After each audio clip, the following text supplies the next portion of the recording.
Hey, my friends, we will be right back to the show. But I have a question for you. Are you struggling with the impact of childhood trauma? Well, know that you're not alone. I'm here to let you know that I'm starting a brand new weekly coaching group that includes a year of live coaching, accountability, support, habit and goal setting, and more. I'm starting a waitlist for the group right now, and I'm only taking a handful of people. And I'll let you know that through this personalized coaching, we'll work together to help you understand how your childhood trauma has shaped your beliefs, behaviors, emotions, and will help you create a roadmap for healing and growth. Right now, you can schedule an absolutely free coaching session with me and get put on the wait list if you go to thinkunbroken.com. My friends, it's your time to turn your trauma into triumph, breakdowns into breakthroughs, and become the hero of your own story. And I'm here to support you in doing that. Just go to thinkunbroken.com to register for a free coaching call with me and to get put on the wait list for the brand new weekly coaching program. Hey, my friends, we will be right back to the show. But I have a question for you. Are you struggling with the impact of childhood trauma? Well, know that you're not alone. I'm here to let you know that I'm starting a brand new weekly coaching group that includes a year of live coaching, accountability, support, habit and goal setting, and more. I'm starting a waitlist for the group right now, and I'm only taking a handful of people.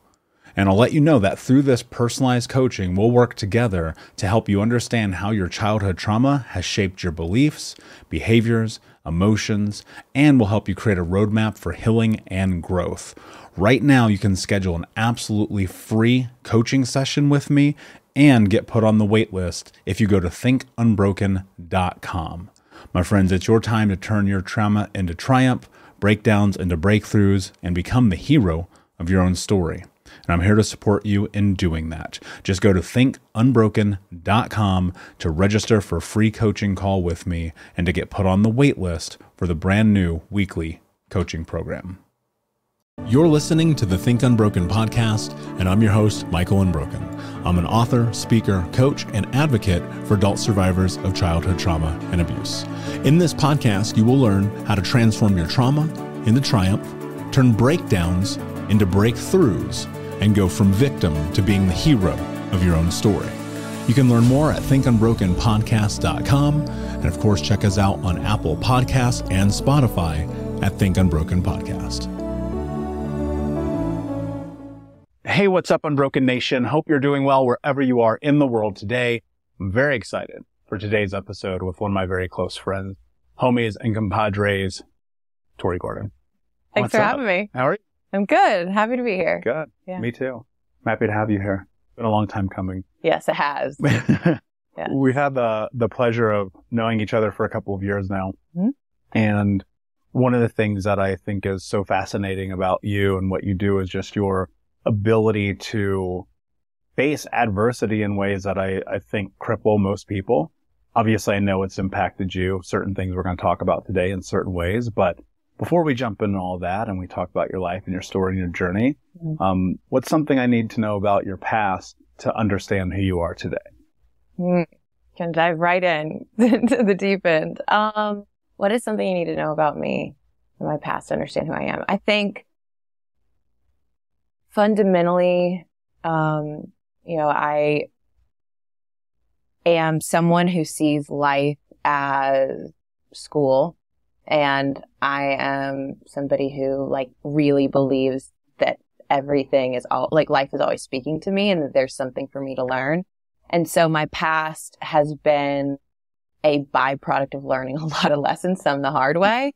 I grew up in amazing family. Both of my parents were educators, teachers. So I think from a really, really young age, I learned the importance and the value of knowledge and wisdom and the difference in knowledge and wisdom. Yeah.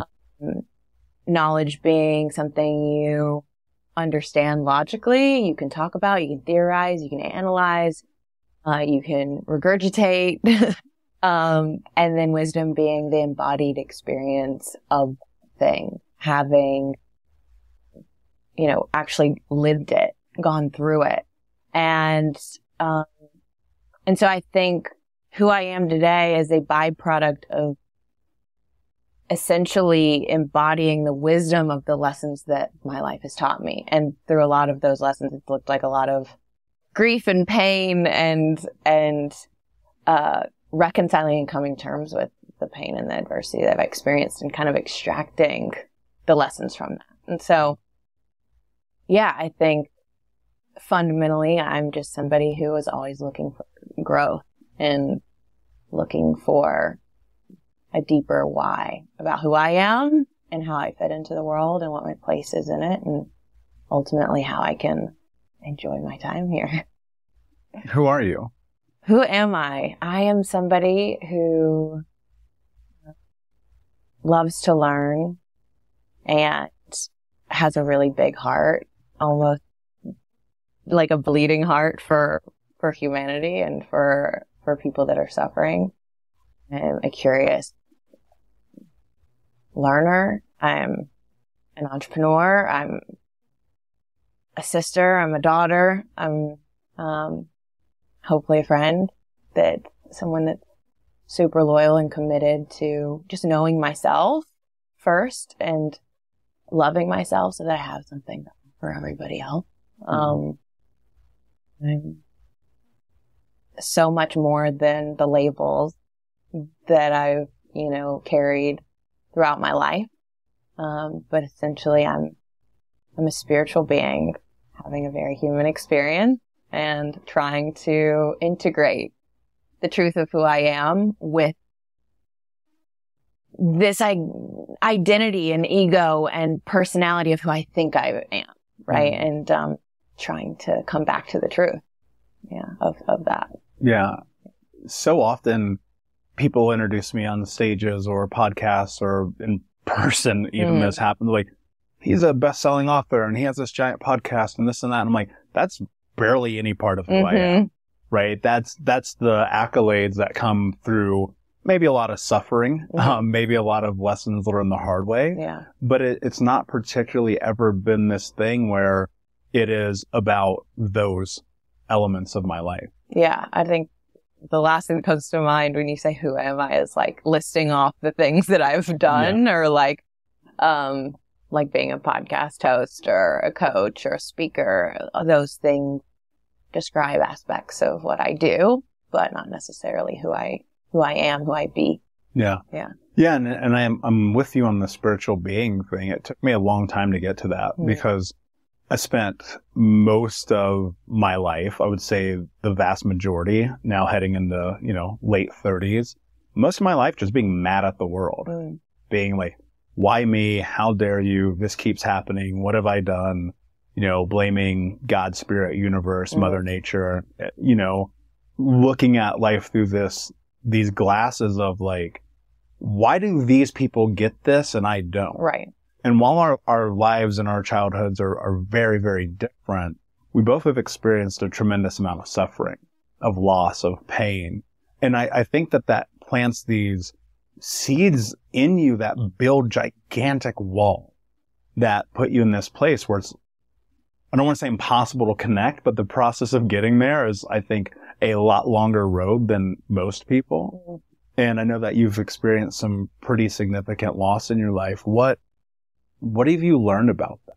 Yeah. Like loss while being a spiritual being. Yeah. So this has been a process of integrating and learning about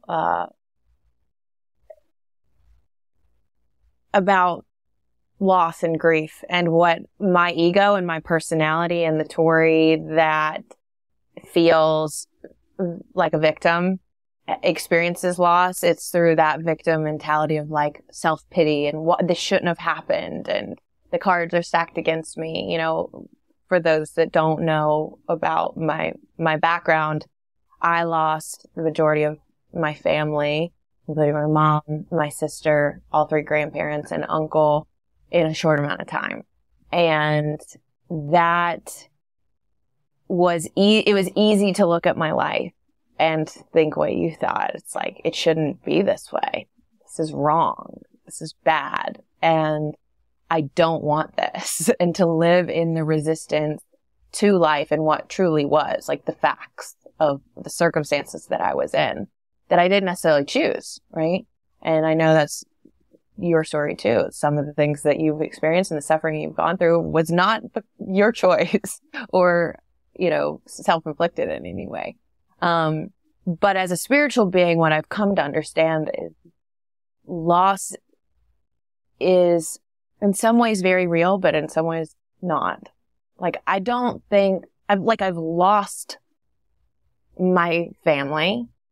I don't experience them in the same way I used to up close. I can't sit here and have a conversation with them and feel them and touch them and hug them, but they're not lost. They're not looking for their way around. And my experience of them as a soul, as a being, has just changed. So I think as I've learned to step away and out of the fear of loss, the fear of not having, the fear of being alone, and towards love, I remember that I'm actually connected to all that is. I'm not separate from love. I'm not separate from them. And when I want to, I can connect to their essence. I can remember their memories. I can, even if I wanted to have a conversation on some level, I could. So I think for me, loss is about learning to let go of the need to hold on and attach to something. And it has to stay like this in this form forever, and embrace the changing nature of life. All the time. Like, if I can be in sync and in rhythm with life, I understand that life is always changing. And so I've really have this dance of acceptance versus resistance, and wanting to change things versus embracing the change that life has given me. Yeah, and if you hold on to that too tightly, that becomes your identity, right? Where suddenly now you're the person who just loses everything. Mm-hmm. And then that reflects in your friendships, in your relationships, in your money, in your career, in your happiness, in your health. And then you're down this path where you're like, yep, that's just my life. Because I can see it through the lens of loss. I've lost the people that I love. I lose the people that I love. That used to be a story that I had. The people that I love aren't there when I need them. I could see it through the lens of loss, but I could also see it through the lens of gratitude and everything I've gained from those experiences. The wisdom, the understanding, the reprioritization of everything that's meaningful and important. I gained that from those losses. What's something that you gained in that about you and who you are? That my presence is my power. The fact that I woke up today and the fact that I'm here and that I can be in this moment with someone is what connects me to the source of creation, that I can create whatever I want to create through intention, through presence, through, being able to master my mind and my attention, my time. I've learned that I am the creator of my suffering and of my bliss. And I am responsible for what I do with my time and my energy and my attention. Yeah, that's a hard path to walk though. You know, when it's easier to just not. It's easier to live and looking for everyone else to be responsible for your results and your outcomes and your pain, and say it's your fault, God, or it's your fault, system, it's your fault, government, it's your fault, in ex partner, to outsource that and say, look at externally for the reason and the cause. But one of the things I've learned about myself is I am always at the level of cause in my life. It's always your fault. And it has to be your fault. And look, I always get pushback on this. And, I've been canceled a couple of times over the years for really in a steadfast way holding on to this concept and looking at life and going, If your life sucks, it's your fault. Go look in the mirror. And it's not to be I promise you it's not. It's just because there's freedom in it. Like, that's the thing I don't think people actually recognize. It's like, when I sit here and I say it's your fault that your life sucks and you're 37 years old and you have nothing to show for it other than massive debt and being overweight and in a relationship you hate, working a job that you can't stand, in poor health with no future in front of you, I go, bro, you're the one who wakes up every morning and just steps back into that. Chooses it. And it's difficult, because I was actually thinking about this literally just the other day, because I was having a conversation with one of my very close friends, and he was telling me about volunteering. I was like, actually, it's been a little bit since I've went and volunteered. I'm going to go volunteer. And so I go and I join him. This was Tuesday night. I go and I join him. We go to the Las Vegas rescue mission. And he and I, in a group of, I don't know, there's probably 20 people, served 450 meals in an hour. Oh, wow. 1 hour. Yeah. And the first tray of food I sat down was in front of this little girl. And her two sisters next to her, and her mom. And you could look at her mom, and her mom was literally addicted to something. Because I know that look, because I saw it on my mom's face a million times. And I sat this tray in front of this little girl, and this huge smile on her face destroyed me. Not necessarily in a bad way, but in this way where I was like, here we are complaining about so much of our life when all this child wants is food. Yeah. And we look at it and we go, that child has zero control. None. Over what's happening, because they're 4. And their mother is setting them up for catastrophic failure. And I've been down that path. I've eaten in those dining halls. I've been with my brothers, wondering where our next meal come from, living in God knows where. And you look at it in retrospect and in hindsight, and I go back to those moments, I go, you're not responsible for that. Right? Like, even with loss, like, it's not on you. It's not, but you're 24 now. You're 36. You're 52. Like, you're not a child anymore. Yeah. And I think that's such a hard thing for people to wrap them around, because we live, and I wrote a book called 8 Steps to Healing Your Inner Child, right? Like, I understand this whole inner child concept and conversation we're having, but it's like at one point you have to look at your life and become the hero of your own story. Yeah. What was the pivotal turning point for you? I just was living with so much friction and like tension and resentment and like dis-ease in my work, in my relationships, in my health, in all these aspects of my life. And I just realized how much I looked at life and thought, like, it shouldn't be this way, and I want it to be different. But I was looking outward to change it instead of inward. And what was that outward? Was it money and cars and clothes? Yeah, definitely. Like relationships. I was living in a penthouse apartment, like dating a Major League Baseball player, living what I thought was the life that was going to bring me the feeling of fulfillment and joy and happiness that I was craving and connection, only to find out that I was more depressed and more miserable than I'd ever been, because wherever you go, there you are. You take all of your baggage with you. And so there was a moment, I remember I hadn't gone outside in like 10 days, and I was living in San Diego at the time in this beautiful apartment that overlooked the bay, the bay there. And I walk outside and I feel the sun hit my face and I immediately start to cry. And it's one of those, I was like, something's not right here. Like, I shouldn't. Look at my life. So I tried to orchestrate the perfect life on the outside.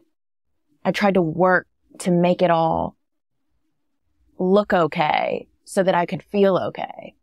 But I didn't.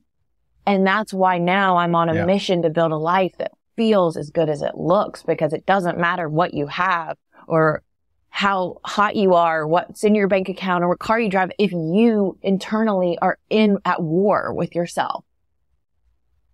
And so in order to have peace in my life, I had to stop being at war with my life and with myself and with my circumstances. And to your point earlier about everything is your fault, it's the most empowering place you can be, because if I created this, then I can create something different. Yeah. And otherwise you are always like depending on your, like, other people and your circumstances to bring you peace. And the moment you lose the job, or the moment you break up, or the moment that your car gets whatever wrecked, your peace goes out the window. So it's like, how can I source that peace from within so that despite my circumstances, I can be okay? What was the war? With what was? It was the war with my own thinking and the stories that I was telling myself about why things were the way they were. Was that, I'm going to go a little deeper. Mm-hmm. Was that embedded in you? Because like what I think about it, you know, growing up in the environment that I did, and obviously everyone who's listening to this show knows, I'm not going to go into detail, but, you know, being a homeless drug addict at 12 years old and running the streets and getting adopted by a psychotic grandmother, like it plants these seeds in your head about worth, about validation, about what success looks like. Did you create that narrative for yourself? I think I picked up on it from my parents. That struggle was a requirement. What did that look like? It meant creating, which I didn't realize I was doing, but I was participating in the creation of my own suffering by my perspective, the stories I told myself, the types of people I spent my time around, just because my parents, although they gave me so much, they really struggled in ways. Like they worked 3 jobs to put food on the table, to make sure that we had what we needed. So although we were doing okay externally, internally, there was a lot happening. Like it was a massive, like, undertaking and stressful environment that they were internally living in order to keep the peace in the external. And so I think I learned that on so many levels, even in my business, even at work, that I had these belief systems that, like, it has to be hard. Life has to be hard. Yeah. For it to be meaningful, or for you to be worthy of the good that you get. And if you don't suffer, you don't deserve it. Well, and then if you get the good, then you're like, oh, now the other shoe's going to drop. And so the second it gets good, you go looking for the bad. You know, it's and that's funny. The cycle. And that is the cycle. And then you're trapped in it. And suddenly you're looking at your life and you're like, I have everything everyone told me makes you happy. I got the Cadillac. I'm dating the super hot chick. I got the best condo in town. A lot of money and shoes in the closet. And like, I'm putting a gun in my mouth. Disconnect here. But yet we're told this. And I think, look, and I know everybody says this, and I'm not trying to like beat the dead horse of reality, but all we ever hear right now is everybody's on social media is posturing. I'm like, fine. What the does that have to do with you? But what happens is subconsciously, inadvertently, those ideals, they start getting cemented into your brain. And then you're like, wait a second. I'm not fit enough. My girlfriend's not hot enough. My boyfriend's not hot enough. My car's not fast enough. My bank account's not big enough. And now you're in this war like you were talking about. It's the grass is always greener. But it's not. Mentality of thinking that I need that thing now. And I'm never satisfied with where I am. Right? Okay, so then where do you get to the place of contentment / satisfaction? Satisfaction. Thank you. Yeah. And where do you get to that place where it's those, but also you're still driving forward? Yes. I'm fully committed to creating the best, like having what I want. And I'm unattached to having it. Meaning, one of my mentors and teachers taught me, even in like this idea of,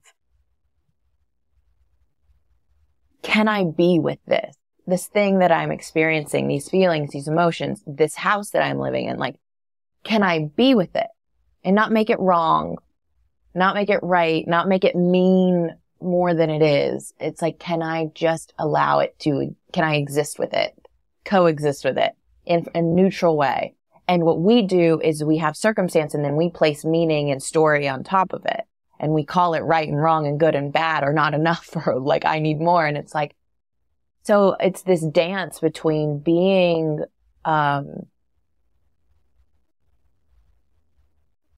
settled and like grounded and okay with where you are, and also creating a life with intention and continuing to move towards what lights me up, what makes me come alive, what makes me feel more of who I am, not the pursuit of just more. The more is the more of myself, right? It's not more necessarily money. It's how do I become more of who I am, and then the money comes. So, and in the process, can I be okay with where, like, the me that's here right now? And then I'm also in the pursuit of being more me. And I know you talk about, you know, what it means to be unbroken. It's like part of it is just like reclaiming all of these parts of myself that don't think I'm enough, that think I need more to be happy, that are living in like just the constant pursuit of desire and pleasure. I watched this Alan Watts after school video on YouTube called What Happens When You Only Pursue Pleasure. And it's fascinating. I encourage anybody to watch it. But spoiler alert, he basically says, like, if you pursue pleasure and it's just like the pursuit of more, then ultimately it leads you to the pursuit of pain, because pleasure isn't enough. Mm-hmm. And now it becomes like tormented, and like even the people that like Romans that had everything, the beautiful women, the like all of the wine, all of the luxurious things. It's like then what they found pleasure in was watching the women get eaten alive by, you know, lions. And now it's the pursuit of pain. And then it's like, okay, what do we really, asking the question, what do we want? What do we really want? And what he says is like, what we want is control. Mm-hmm. We want to control our lives. But do we really? Because now we're saying we want to be God. Because how much power do you really want? Okay, but no one wants to be God. Because that's too much responsibility. Well then, okay, so my rebuttal to that, if we are in the likeness of God, are we not God already? Well, that's the end. He says, the thing is, you're pursuing, the reason you don't know what you want is because you have it. Mm. You're it. Mm-hmm. You are the thing that you should be pursuing. You're it. But, you know, that I resonate with tremendously, because people always ask me, they're like, how did you really change your life? And I was like, because I just decided to be me. Mm-hmm. The greatest healing that you have is when you do what you want to do because you want to, and you don't because you don't. Mm-hmm. And that's it. Mm-hmm. Like, that's the whole thing. I mean, there's identity in there, and there's closing gaps in there, and these massive shifts and understanding, creating values and boundaries, and evaluating your wants, needs, and interests, and the whole thing. But ultimately, like, in the most summarized version of it, it's like, can you say no? And can you say yes? Because you choose it. Because it's aligned with what's true in your heart and what's real for you. And not ignoring yourself in your truth. Mm-hmm. You know, and it's one of the things I think is so devastating is people just live lies forever. And they die with regret. And I'm guilty of it. Mm-hmm. I lived a lie for 25, 26 years. Same. You know, where it was just constantly, I'm out of the hood, I'm chasing money, but I'm carrying these scars, I'm carrying the hurt, I'm carrying the suffering, the pain. And then just like this after school special, you know, and I love him. I mean, it's phenomenal. Like, I go look at all of the success, and on paper, people will look at that and be like, dude, your life's great. Mm-hmm. And in real life, it's like, what? Mm-hmm. What are you talking about? Because I'm trying to find a way to destroy it constantly, because that's our comfort zone. Mm-hmm. And so when you're in this, right, and you're evaluating it, and you're in war with yourself, like, how do you get to the place? I guess first off, you know, walking outside after 10 days inside, like, that's a scary moment, because I would have to assume, and you can elaborate on it if you choose to, I'd have to assume it's kind of like a what the am I doing kind of moment. Oh, very much. It's a slap in the face it's like the brick to the head, the cosmic brick that life is throwing at you. And it's like, wake up. This is not how you're meant to live. And I, you know, the tears streaming down my face and feeling the sun, it was like this understanding like I've been in hiding. You're hiding from yourself, from the world, like, because you need to come out and be in relationship with life and with people and part of that is like also being in relationship to like your truth, which is you're in pain, you're feeling lost, you're feeling disconnected. And the only way to reconcile that is to connect. But what if so obviously something, I want to stay in this for a second. Because something happens that leads down the path of I'm going to isolate like this. The idea of connection has to be the furthest thing from reality for you. Because I was the same way. I'm in the house. I'm playing video games. I'm not showering. I'm not brushing my teeth. I'm ordering in every day. I'm about as depressed as a human being could get. I'm not sharing with other people. Oh, hell no. In my life. Even my girlfriend at the time, and this was 13 years ago, my girlfriend would come over. She'd be like, what are you doing? Right. I'd be like, I don't know. What are you talking about? Yeah. And not even facing the reality of the moment. You're in denial. It's dissociation also, right? Yes, it very much is. And so how do you start to, like, let's just connect the pieces here. Cause I know, and you know this as well, there are people who consume our content and listen to our shows who are coming here because their lives suck right now. And I know that coming into this. And when I made the decision to spend the last 6 years plus of my life working on this show and this content, it was because I was like, all right, when somebody like you or I were in the house for 10 days, how do we get them out? And it's like, okay, so you walk out, you realize, okay, this isn't what life is supposed to be. Now what? Because a lot of people are like, yeah, I'll go outside. Now what do I do? Yeah.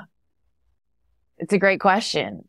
And I think I don't know if there's one path out. I think there's different tools that work for me. And I didn't know it was like a tool. It was like I kind of I knew I had to do something different, right? The first revelation, the awareness is what I'm doing is not working.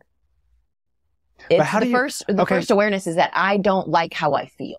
Sure. Okay. But how do you know if it's not how you're supposed to feel? Because this is where I think people get lost and they go to what you were talking about where it's like their life sucks right now and they've just totally accepted it. So is there something between I don't feel right and looking at it through this scope of my life really sucks right now? Do you see what I'm saying? There's a space where it's like people are maybe unaware that it doesn't have to be like that. I think their life is always trying to get your attention. Like I believe that like it's trying to speak to you and we can snooze it. You know, we can like, I don't want to listen to that voice and we can be in that dissociative state, but there will come a time when you notice your own inner experience. And it's about paying attention to that longer than just a second and being like, no, I'm going to go back to what I'm doing. Going back to numbing, going back to the video game, going back to the bottle, going back to the whatever. It's when you become aware of that inner experience that like, even if it's just like, maybe they don't have the understanding that they don't have to feel like this, but they just know it's like that this sucks. Okay. Use that. That is information. Like, what is that trying to tell you? It's trying to get your attention. It's like the pain in your leg. If you just like get shot in the leg, like, ow, that hurts. I don't want to feel that way. You're not thinking, this is how I'm going to feel forever. You know what I mean? You're like, that is giving me information and now I need to tend to it. And there are people who are walking around with metaphorical spiritual limbs hanging off and they haven't been tending to them. And then the work is in the rehabilitation, is in the tending to the thing that's painful. It's the thorn in your side. It's Michael Singer has a book called Untethered Soul. He calls it Remove the Thorn. Look at where the pain is. That's the indicator for where the work is. And the path out is through the pain. Most of us want to go around it, right? The only path out is through. And that's the thing that most people, I think, why they never have the life and feel the feelings and feel the connection that they want to have is because they're unwilling to feel the pain because we can't heal what we won't and are unwilling to feel.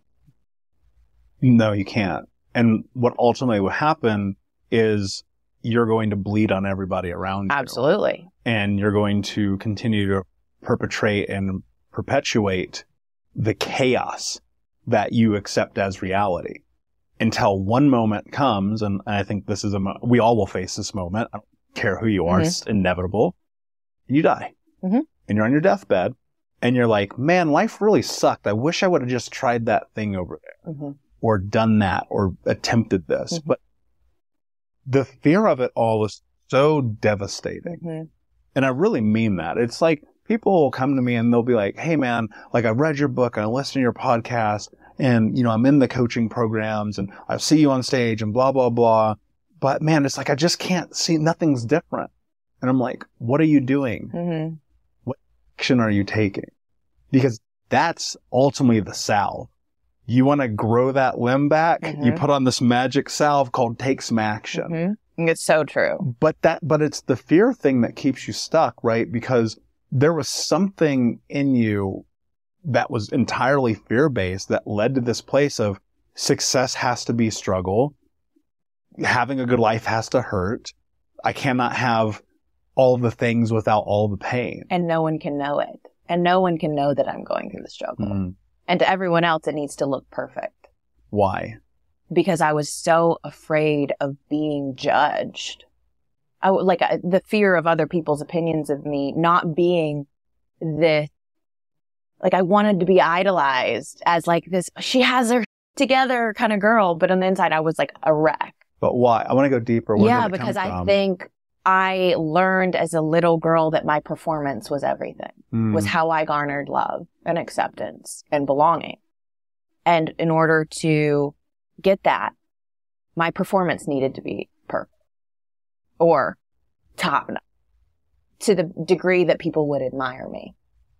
I wanted to be admired because I wanted to be loved. And then I had to get to the point where it's like, I don't care what anyone thinks more than I care about being real. Like being honest, because it felt everything I did, even the connections and relationship I had on some level felt fake because I wasn't really being myself. It's not even what you wanted. No. But it's indoctrinated in. And I think I talk about this all the time. These are the things we pick up in childhood. You don't even know it's happening. No. That the only time dad hugs you is when you get straight A's. Or when you get the applause or the clap and the pat on the back. You learn, you get addicted to that. You learn, and it's not even necessarily something they consciously do, but you learn. I remember the first grade I ever got, I went to an elementary school where we didn't get letter grades. It was a magnet school that was focused in the arts and languages and it was amazing. And then I went to middle school and the first letter grade I ever got was a 59 on a math test. And I remember my teacher pulling me out because she could see I was upset into the hallway and I'm crying. And I think to myself, never want to feel this way again. I never want to feel this. And so I learned then, if I don't want to feel this, I got to do something different. But what I did was, instead of doing something different for the sake of myself, I started doing what was necessary to get the A so that I could be the best, or because I was a 4.0 student. I was the MVP of every team I was on. And then when I get the grade, I learn I can do it. And there comes recognition and praise, and you get addicted to that. Whose love and recognition and praise were you trying to get? Definitely probably mom and dad. And although they loved me and they loved me and supported me regardless of my performance, if I knew that I could perform well and the outcome was positive, why wouldn't? That was all. It was like, we'll be right back to the show. But before we do, I want to tell you about today's sponsor, factormeals.com, where if you go to factormeals.com/unbroken50 and use the code unbroken50, you can get 50% off your first order. That's factormeals.com/unbroken50. If you're like me and you are a person who is busy trying to create a life, heal, work on their health, wealth, and relationships, and not to mention deal with the day-to-days of normal life, you do not have time to be going to the grocery store and trying to figure out what you're going to cook every single day of the week. In fact, one time I did the math and I realized I was spending over 15 hours a week at the grocery store and cooking. When I added factor, I got to use that time for myself, for my family, for my friends, for my community, and for my business. And so if you're in the place where you need some more support in the kitchen, head to factormeals.com/unbroken50 and use the code unbroken50 to get 50% off. Oh, well, this feels better than not doing well. So I'm just going to keep pursuing that. But it was a distorted pursuit of greatness, of excellence. It was from a need within myself, because I didn't think that if I wasn't great, if I wasn't perfect, I think I unconsciously thought that I wasn't good enough. I think we all in our own way struggle with that ultimate fear that we're not good enough. Yeah, we are. 100%. I mean, that's why for me, it was when I was actually in school, I tried so hard to be successful in sports, because there's nothing I love more than the applause of the crowd, right? It's such a gladiator thing where it's like thumbs up, thumbs down, and like to win championships in wrestling when it's all on you. And like, I literally still have my Letterman jacket and all my wrestling awards, because it was just such an important moment, because I was trying to seek validation too, but I couldn't get it at home. It was impossible, but I could get it from the crowd. I mean, it's really a Marcus Aurelius kind of situation, right? Do you think that because your parents worked so hard, so many jobs, they're always gone, it was like, at least that was like this little shining moment of connection? Absolutely. It was something to celebrate together. And I craved those moments of closeness and of celebration and of something to bring us all together around the table to talk about the thing we were doing, you know, whether it was my mom playing an amazing recital or my sister, you know, it was, what were we celebrating? The thing in the family that someone was doing well, you know, those were always the highlight moments, you know, and I think the shift out of the pursuit of the validation and the pursuit of managing everyone else's perception of me, which took so much energy all the time. The antithesis of that and the shift and the healing came in the I don't care what people think and I have nothing to prove. I don't have to prove myself to you. Like in the recognition, and this has only come from really working on myself, like through deep practices of like breath work and meditation and plant medicine and like just combing through the layers of beliefs and stories and lies that I've like learned and told myself for so long. It's just like really coming to a point within myself. Like, I don't have anything to prove to anyone but myself. And what I prove to myself the most is when I'm being who I really am. I can't help but think this thought, I'm going to try to articulate. If it doesn't come through, let's dive into it. Because I feel like part of that discovery, let me give you context. My little brother calls me one day. I'm like 24, 23, 24, somewhere in that. He goes, "Hey man, mom died." And I go, "Okay, great. Thanks. Have an awesome day." Because at 18, I told my mom I'd never speak to her again. She had chosen drugs and alcohol and 5 marriages to abusive men. And I had enough, right? You know this. Everybody knows this. But out of that came a sense of freedom in this really weird way that led down this path that opened up the gate to allow me to step into, maybe I don't have to have everyone like me all the time. Because that was my thing. I'm fucking codependent, people-pleasing, yes man. And people see me now and they're like, that can't possibly be true. And I'm like, I would do anything for you to like me for 5 seconds. And so I'm wondering, because I had that experience and that's my context, did these losses in your life somehow open up a space of freedom for you to pursue who you now have become? Interesting question. Possibly, yeah, in some ways. But I think I was already on the path of starting to do this. I think the most The most pressing one, I've never really thought about this, would probably be my mom. After my mom's death, and it was the most recent loss, it was in 2018. Prior to that, I'd already lost all of my other family members. But I was always afraid, I think even as a young girl, there were things I would hide from my mom and my dad because I was afraid that they would see me differently. And I was afraid, it was always like, managing their idea of me and their perception of me as being a good girl.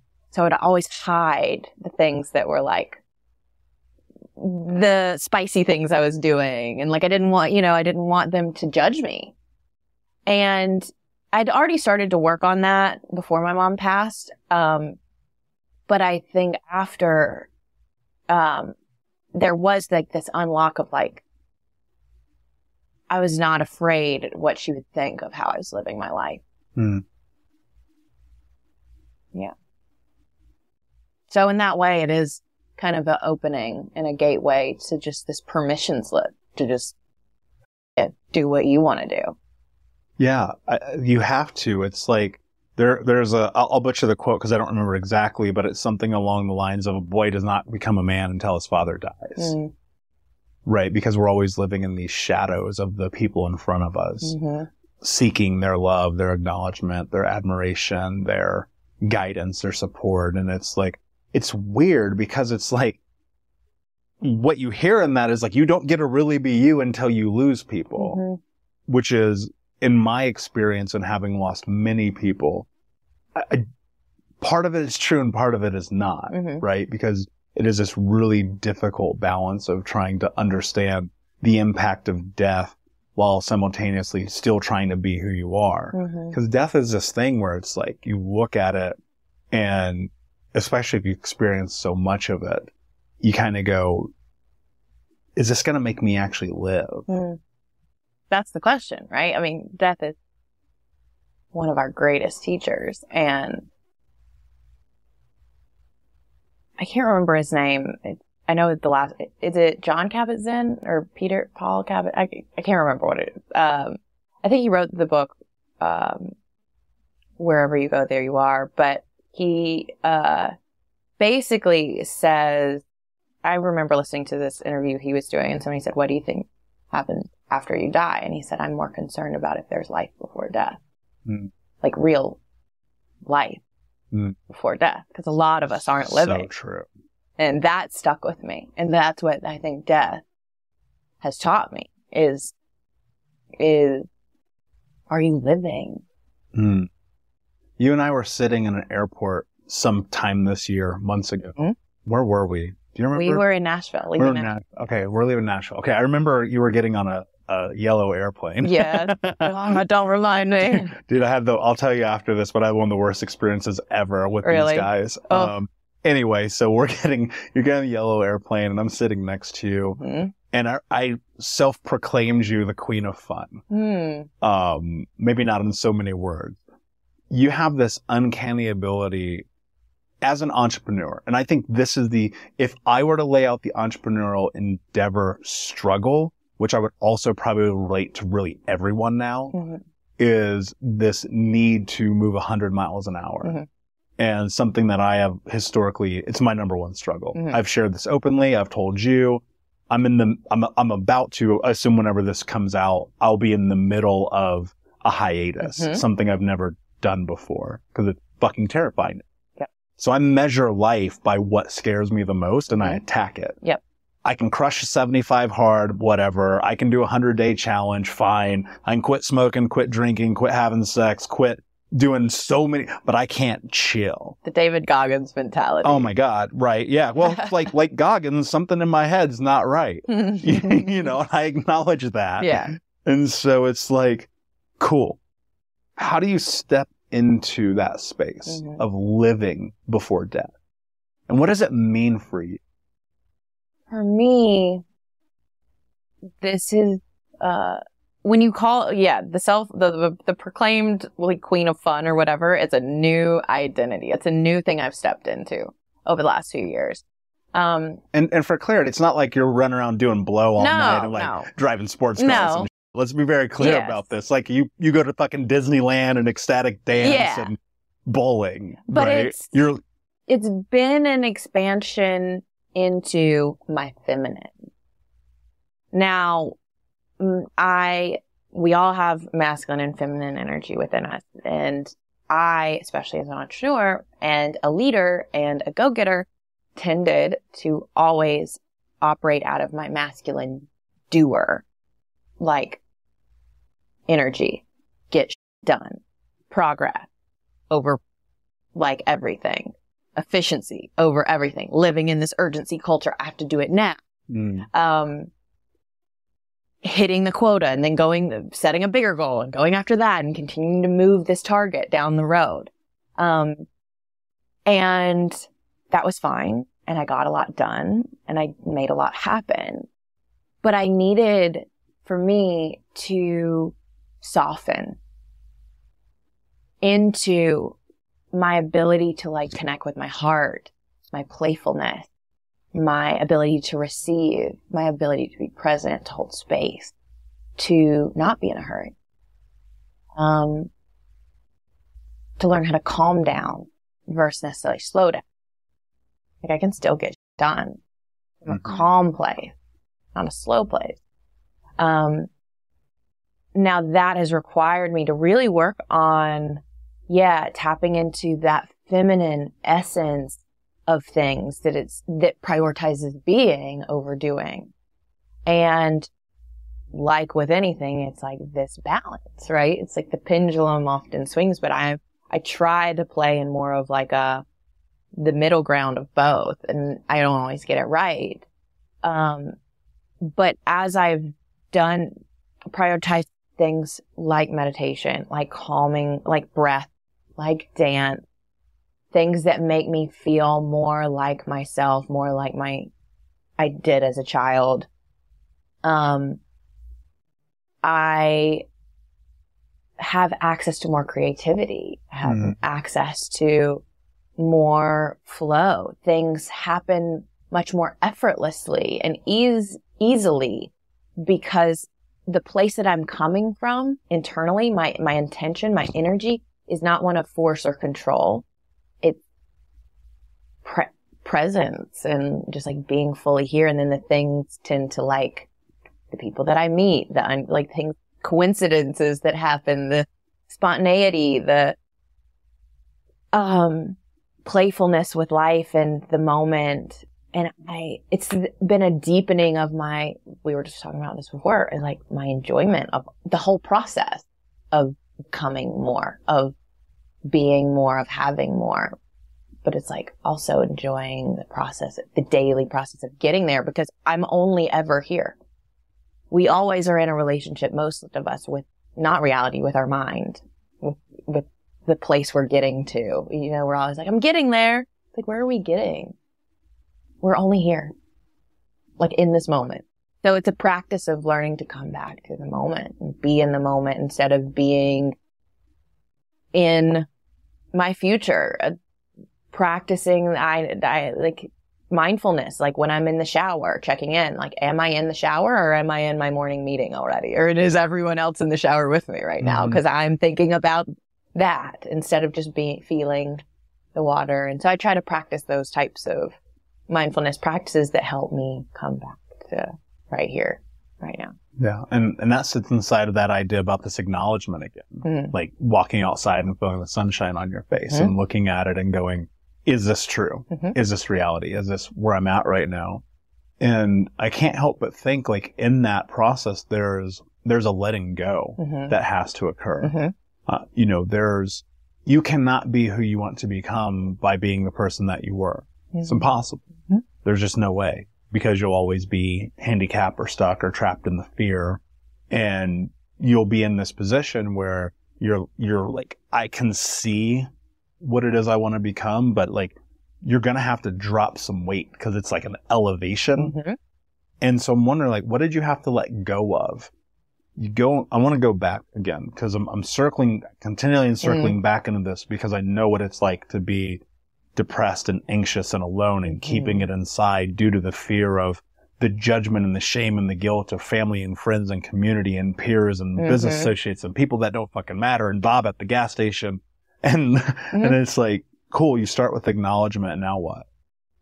What do you have to let go of? Control. Of? Everything. People's opinions, outcomes, results. I had to let go of certainty and step into uncertainty. That's your whole identity? Yeah, I mean, it's not easy. Right? It's not easy because you think that you're going to die if you don't control it and fix it and change and like be in charge and force it or like, in all the ways we manipulate ourselves into thinking that we're actually controlling it. We're not. Yes, we co-create our lives. Yes, through intention and through our choices, we are controlling ultimately our destiny in that way. But like my posture towards life in terms of like all I control, recognizing that I can only control the controllables, like what's happening within me. I can't control you. I can't control how you see me, how you interpret me, how you receive what I'm saying. All I'm responsible for is expressing and being the truest version of me and giving up, letting go of the need to dictate how you receive that, or what comes of that. Now, typically when I'm being my most authentic, truest self, what comes of that is positive. Not always. Sometimes that means the relationship ends. Sometimes that means I have to walk away from something.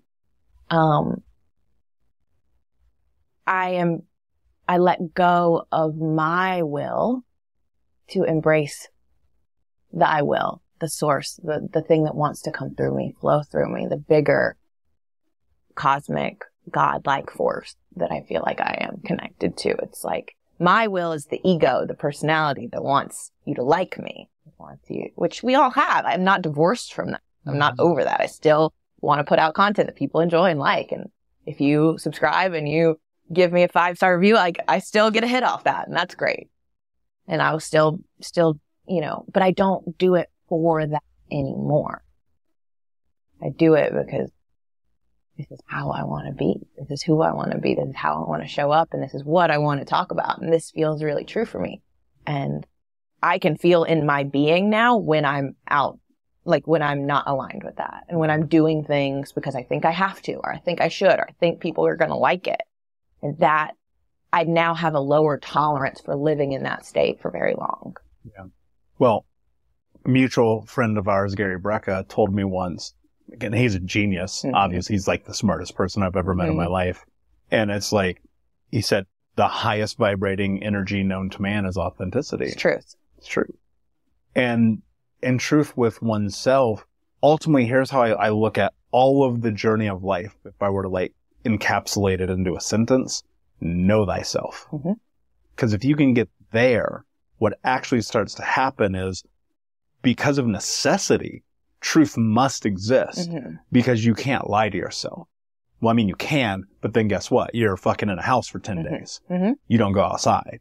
You have no relationships or connections or community. You're 350 pounds, smoking 2 packs a day, drinking yourself to sleep, and your little brother is calling you to tell you, don't talk to me, you're not my little brother. Right? And so you look at these moments of inauthenticity, of lies, and it's like the moment you start to step into truth, there is a tax to be paid. You're going to pay a price for all that you have spun into the universe for whatever period of time one has done so. And you'll have to lose everything that's not in alignment with truth anymore. And you will lose it. You will.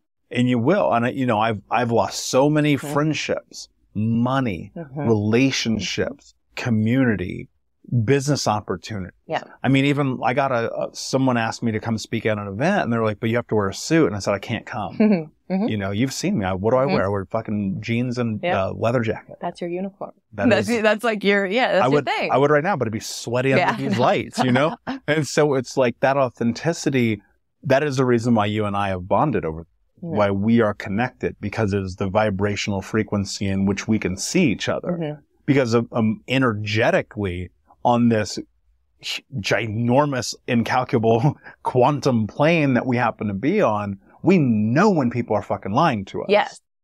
And yes. And yet we ignore lying to ourselves. Yeah. And so that lying to myself piece, there are consequences. There are, results that I get as a byproduct of that I start to experience in my external world, or just a feeling of disconnection, of I have less energetic and excited about life and these things. Now I'm more pessimistic. Now I'm looking at all the things I have to do instead of the things I get to do. Like those are the consequences of starting to lie to yourself and not living out your truth. And then those start to compound. And so I think the quicker we become, the more attuned we become to catching that early, because we get out of alignment. It's natural. But in return to the truth is the degree in which we're going to suffer. Like, for how long? The degree to which we continue to live in that state, and then the compounding effect of the results, and now the friendships and all of the things that happen. It's like, can we just get better at coming back to the truth, and quicker at coming back to the truth, and letting go of the need to control and manage and force things to be a certain way, because it comes back down to fear of losing things and having to say goodbye, and the death cycle of what was, to embrace what's true, what is. But I agree. I think truth is the highest vibrating thing that we can connect to, and I think love is synonymous with that. And so it's not about going out and finding truth or finding love. It's about removing anything in the way that prevents me from experiencing that which is already here. Yeah. Like, how are you interfering with your own success?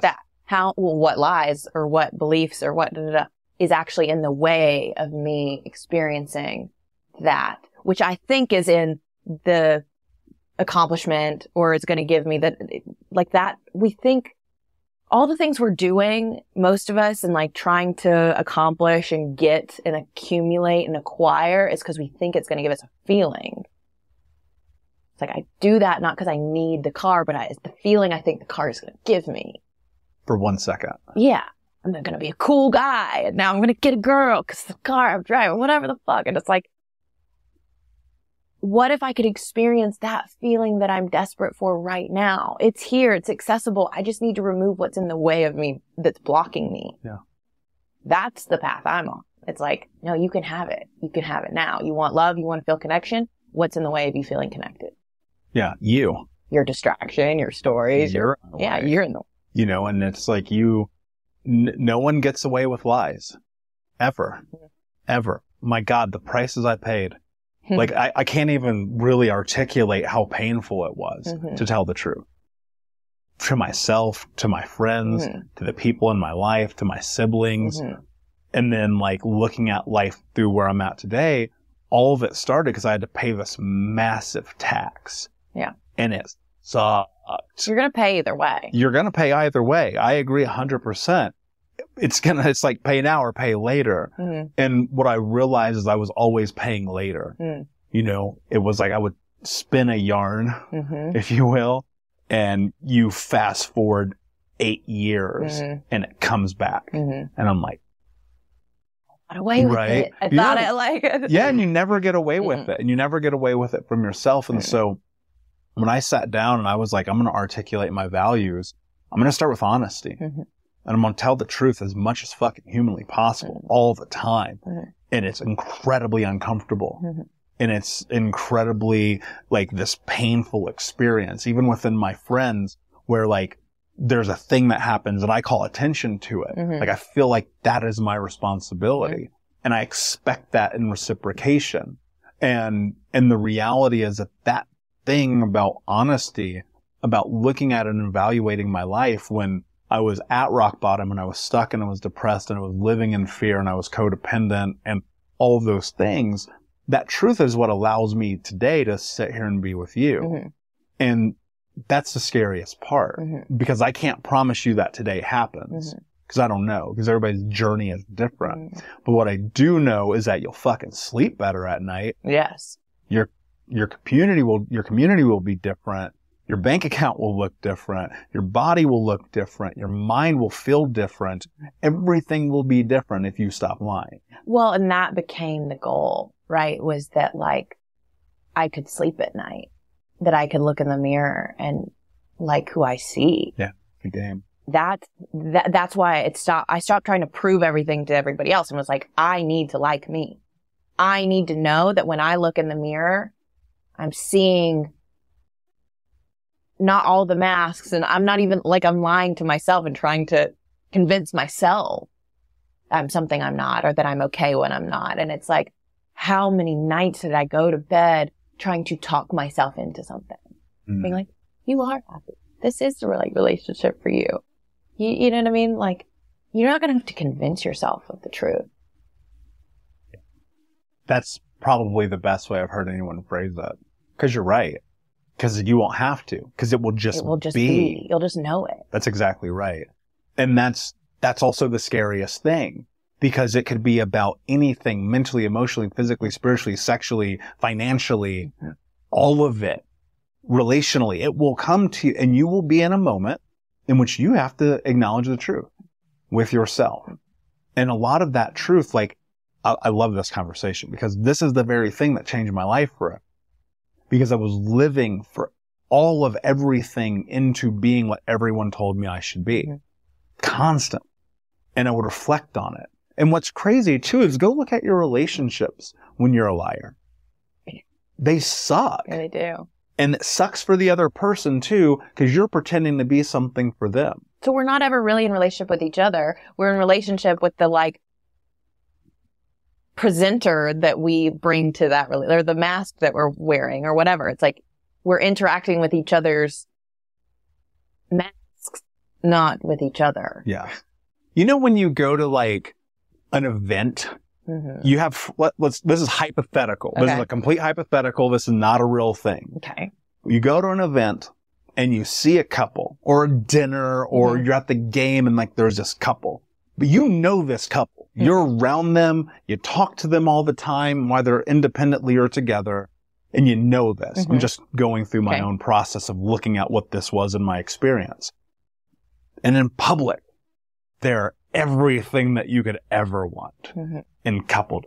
Man, God, they're so good together. They're holding hands. They're kissing. Look how nice they are. He poured her a drink. And at home, it's like they fucking hate each other. That's because you're dating each other's lives. But that plays out in everything. And it's like when you release yourself of those lies, because we see it. Like, it's so funny that we'll lie to ourselves and pretend that the world doesn't see it on the outside looking in. Not that they're necessarily looking at it, but it's kind of right there. You're kind of like waving this flag that says, I'm being inconsistent with the person that I am. I'm trying to be something I'm not. Yeah. But it's safe. And you said something earlier, and I want to circle back into this because this is the cornerstone. Uncertainty. Because you don't know what's on the other side of Tori when you start being the person. What did you discover? That's the only life worth living. I don't want to go back to playing a game with myself and with everybody else. Like, this is... Yes, it's scary. It is so scary to give up who you think you are. I think you need to be. To step into truth. To step into authenticity. Because there's no guarantee. You haven't had context. You don't have evidence that it's going to work out for you yet. You're trusting. It's called faith. And when you start to work your faith muscle, that is so scary because you're like, I need the guarantee. That's the thing is like, can I surrender? Can I fall? I don't know that I'm going to be caught, but in the falling and the letting go, catch yourself and you're okay. Everybody's operating under the fear of, if I do this, I'm not going to be okay.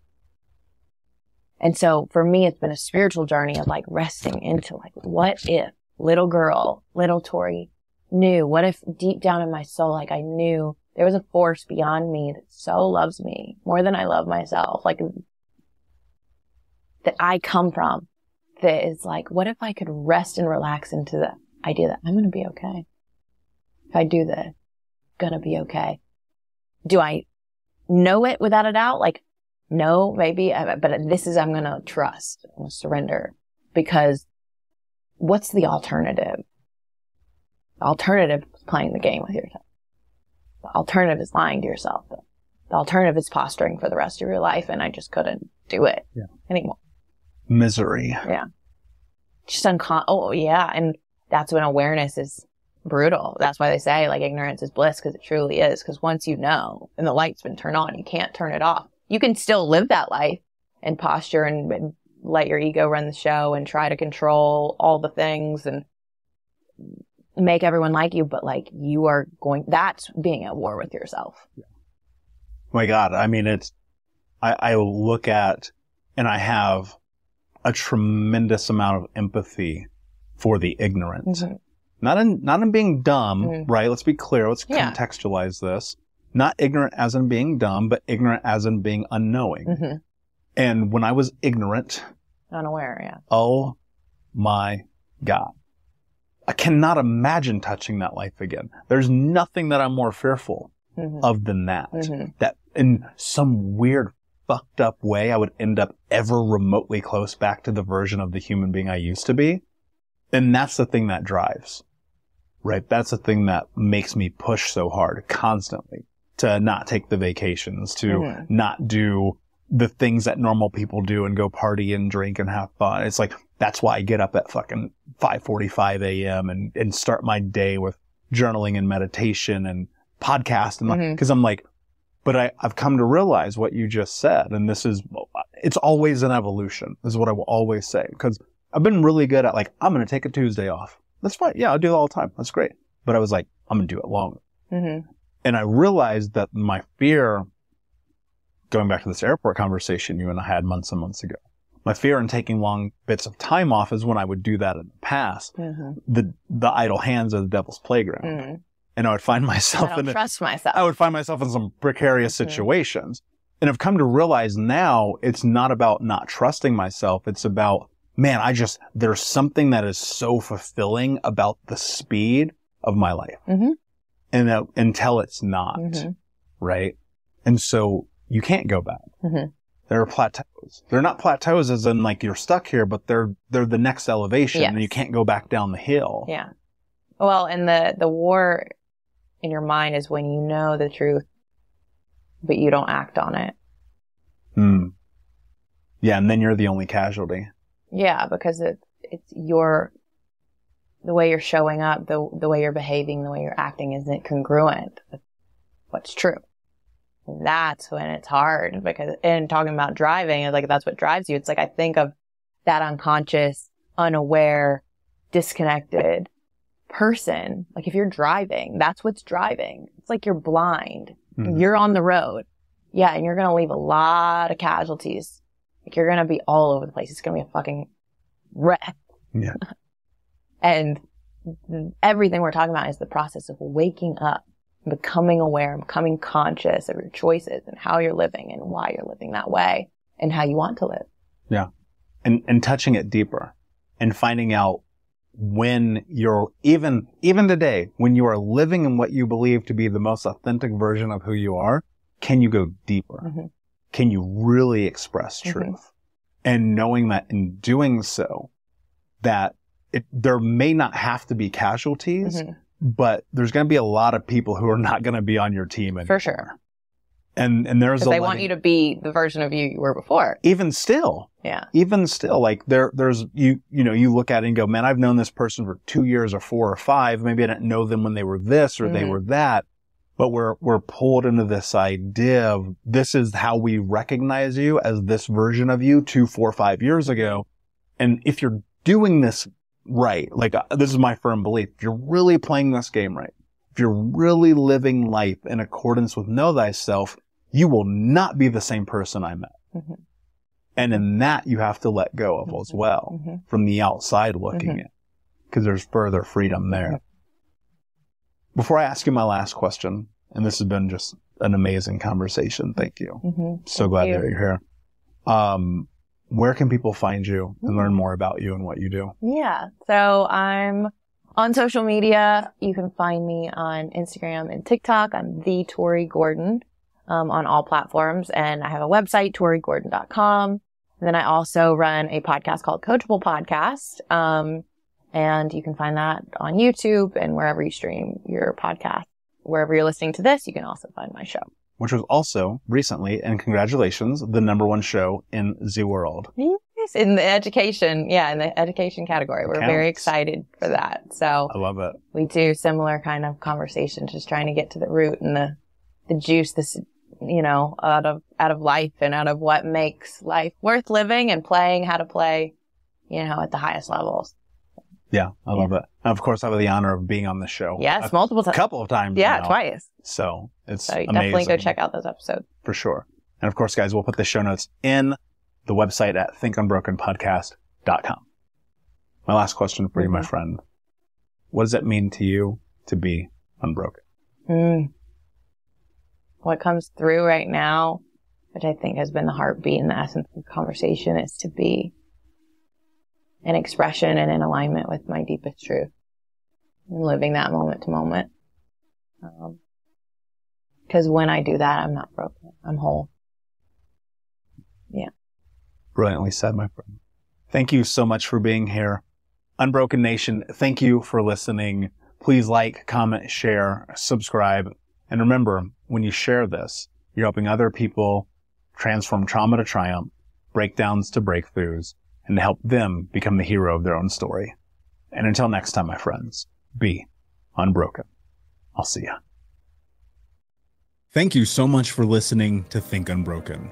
Please share this episode with someone who could use it and help us move forward in our mission of ending generational trauma in our lifetime. And if you would, please take 5 seconds to pop on iTunes or Spotify, hit that 5-star, leave a review, and you can also reach out to us on social at Michael Unbroken or at Think Unbroken. And of course, you can check out our YouTube channel at Think Unbroken. Thank you for being a part of Unbroken Nation, my friends, and until next time, be unbroken. Hey, my friends, we will be right back to the show, but I have a question for you. Are you struggling with the impact of childhood trauma?